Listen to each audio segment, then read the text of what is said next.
Welcome to the YouTube Sports Network. I am your host. Better lighting in this video, right? I actually like the lighting a lot. Looks good. Looks really good. All right, I'm gonna be quick. If I can make this video 5 minutes, I'll be fantastic. What I'm really trying to do is talk about one player. Because I'm watching this game. I got the Steelers and I got the Patriots game on. Ideally, I wouldn't really want to be talking and doing videos while action is going on. Because number one, I really can't focus and do two things at once. Maybe I shouldn't be doing this with the game on right to my left, to my peripheral, but whatever. Either way, I'm just going to get it out there. There ain't no set way. Nothing has to be perfect, right? That's what they say. Not everything has to be perfect. I have to be better at that. Not everything has to be perfect. Just do it. Just try it. But just show up. Be consistent. Anyway, enough self-coaching. Enough self-talk. I want to talk about Kendrick Bourne. Kendrick Bourne is on a short list of receivers that I've always, had to keep nearby. And what I mean is he's a short list of receivers who I consider tough catch receivers. Now this list probably started a few years ago and I haven't quite added to it yet. I can. But these are guys that I always felt were underrated receivers, or at least guys that always made tough plays and always made tough catches in crucial spots. I'm going to give you the list. Number one, Kendrick Bourne. Now this order isn't from first to fourth is the better one, the better tough catch receiver to the least. You know what I'm trying to say. Forget me.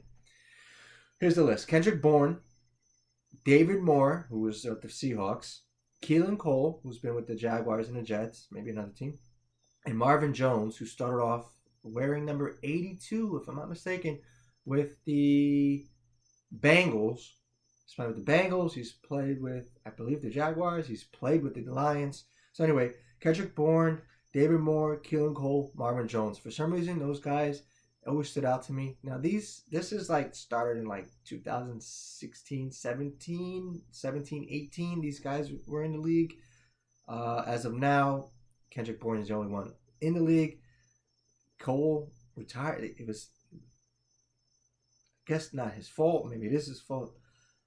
His career was kind of short, not due to injury, just because he just less opportunity. Marvin Jones had a pretty decent career and got a lot of looks even later into his career. And David Moore, I saw him last year pop up. That was a good thing. Was it with the Bears?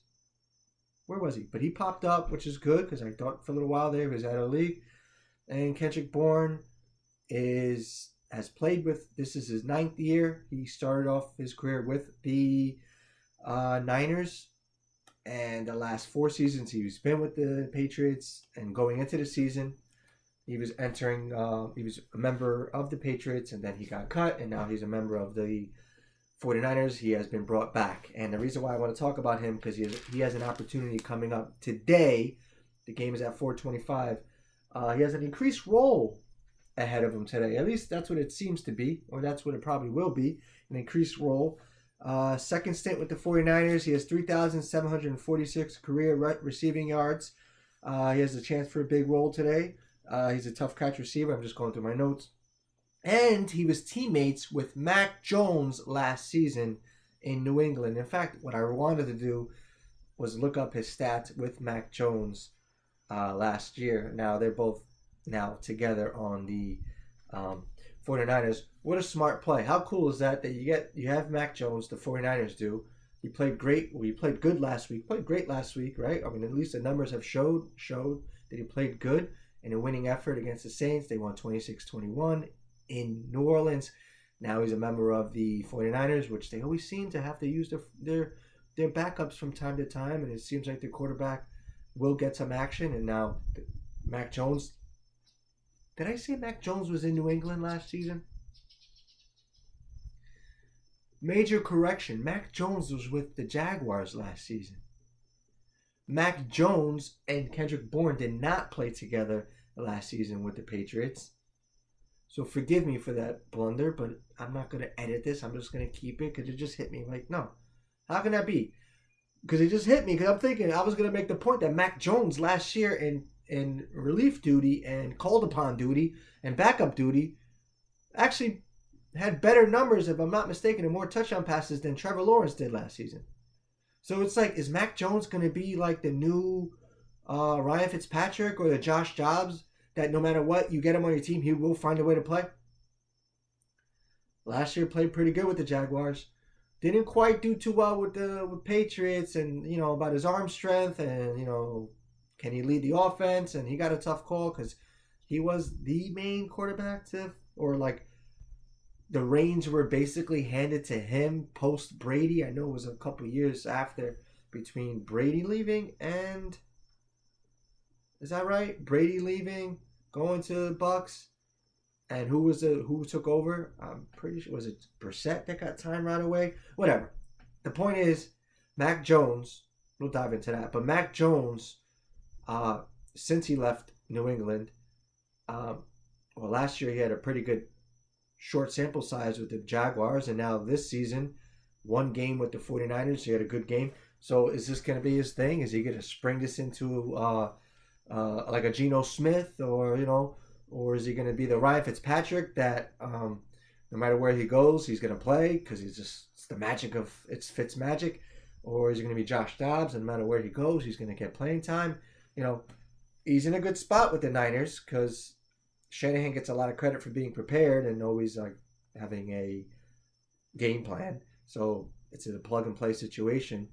There are a lot of options over there in San Francisco. So what I'm trying to piece together is Bourne with Mac Jones, and they were together in New England a couple seasons ago, not last season where I almost got that wrong. Where I did get that wrong, I had to correct myself.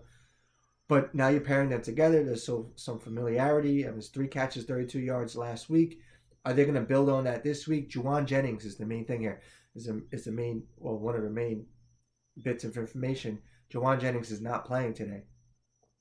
Demarcus Robinson, who's under the radar right now, has not played yet with the 49ers.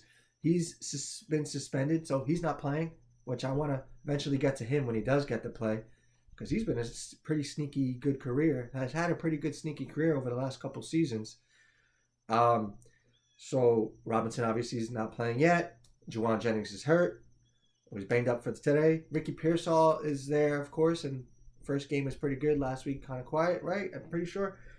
So we're expecting a big leap forward for Bourne today. So if anyone, which I'm not sure how many people are going to see this, but Bourne for a touchdown for today's action. If I had the money, if I had my FanDuel set up, I'm throwing money on Bourne today to get a touchdown, or at least get some action in there. Whatever you're going to get some action on Bourne, because it seems like he's due, or he's in line for some production today.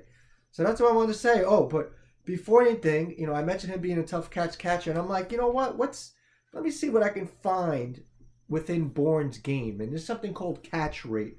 Catch percentage, actually. Catch percentage is the receptions divided by targets.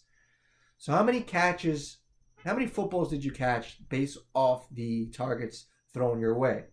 So he has a 68.3 catch rate. And I've looked at it, and I'm pretty sure I took the stats from 2017, which is his second year in the league. 2018, which was second year in the league. And that season, and I looked at it, and I looked at all the receivers, all the receiving leaders from that time. And these are the names that everyone's going to recognize. It was Julio Jones, DeAndre Hopkins, Mike Evans, Tyreek Hill, Michael Thomas, Devontae Adams, and Juju Smith-Schuster was up there as well as far as targets are concerned. And I'm pretty sure it was like due to targets and yards. But the reason why I mentioned those guys, because I'm like, what is their career catch rate, right? So if Bourne's is 68.3, what's the catch rate for those guys? Now, this is career. Julio Jones, 63.9. Hopkins, 62.2. Mike Evans, 58.3. Tyreek Hill, 68. Which, by the way, names from then, some still names from now. As you can see, these guys are just getting their career going as far as Evans and Hill are concerned. And even Adams. So, yeah. Mike Evans, 58.3. Tyreek Hill, 68. Michael Thomas, 76% catch rate. Devontae Adams, 63.2% catch rate. Juju Smith-Schuster, 69.5 career catch rate. 1, 2, 3, 4, 5, 6, 7, 8. Out of those 8 receivers, if we're going just off catch rate, just take it for what it is, career catch rate. Don't think of anything else. Right now, Kendrick Bourne has the second best catch rate out of those. You could pick any receivers, but I'm picking these guys who are the big names of that time, and still some of these guys are in the league as of now. Most of these guys, minus Julio Jones, which I hated the way his career ended. Terrible. Michael Thomas, I hated the way his career ended. If you know how I feel about Michael Thomas. I hated that. Smith-Schuster's still going. So 2 of those guys are no longer playing, but out of these 8, Kendrick Bourne has the 3rd highest behind Michael Thomas and Juju Smith-Schuster. Take it for what you want, but what I'm trying to say is the guy catches most of the footballs thrown his way. Does that make? And it's odd because he had at one point a label of he dropped some passes, but at the same time he also makes some really tough catches, and he's a reliable receiver in my eyes. So take it for what you want. I understand those catch rates are also based off how many targets you get.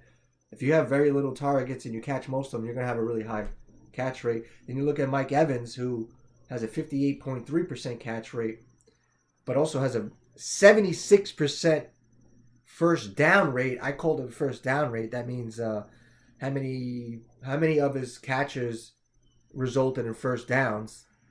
I'm not considering targets. I'm using catches and first down receptions.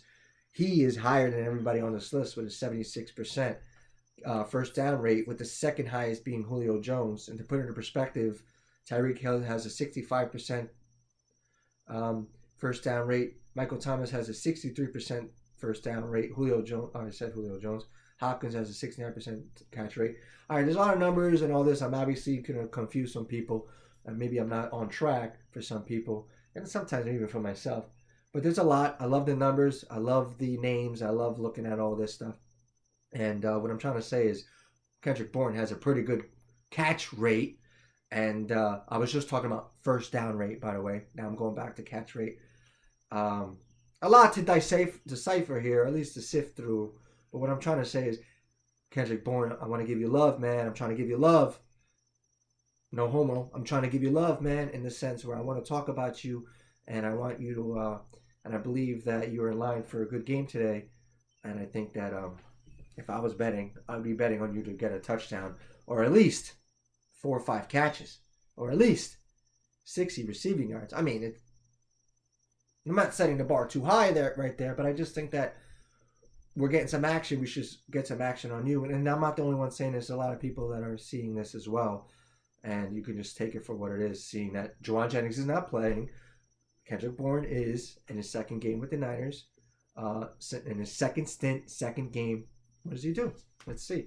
So, thanks for listening. And, sometimes I just like hearing myself talk, I guess. But then again, I also have a lot to say in a little bit of time. Let's get back to this game. It's 14-7. There's 6 minutes left in the third quarter. 1st and 10. Now it's going to be first and 10 again. 14-7. Steelers are up on the Patriots, and we'll get to all this. This 5-minute video has now turned into a 13-minute and 38-second video. Thanks for listening, people. Talk soon.